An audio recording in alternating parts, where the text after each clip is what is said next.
โดรนพร้อมติดตั้งระเบิดเลี้ยวรถคดเคี้ยวออกปฏิบัติการจู่โจมเป้าหมายได้อย่างแม่นยำทิ้งระเบิดใส่รถเป้าหมายระเบิดเป็นจุนทีเดียวนั่นเป็นภาพการฝึกซ้อมการบังคับโดรนของกองทัพไต้หวันนอกจากทำลายเป้าหมายทั้งบนบกและในน้ำแล้ว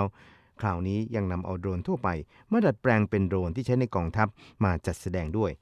เพื่อพัฒนากองทัพให้รับมือกับการรบที่กองทัพไต้หวันกับกองทัพศัตรูอยู่ในสภาพไร้สมดุลหรือเล็กสู้ใหญ่โดยการวางแผนจัดตั้งศูนย์ฝึกโดรนมาตั้งแต่ต้นปีและนำเอาผลการฝึกซ้อมมาโชว์ต่อสายตาประชาชนแล้วแต่การฝึกไม่ใช่เรื่องง่ายเลยนะครับและเมื่อต้องเผชิญกับภัยคุกคามจากกองทัพจีนนายทหารนอกประจำการไต้หวันบอกว่ากองกำลังบังคับโดรนจำเป็นต้องคำนึงถึงทั้งปริมาณและคุณภาพด้วยนายพลจางถิงถิงอดีตรองผู้บัญชาการฐานอากาศไต้หวันบอกว่า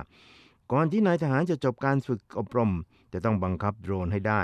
และการทดสอบการบังคับโดรนนั้นต้องผ่านด่าน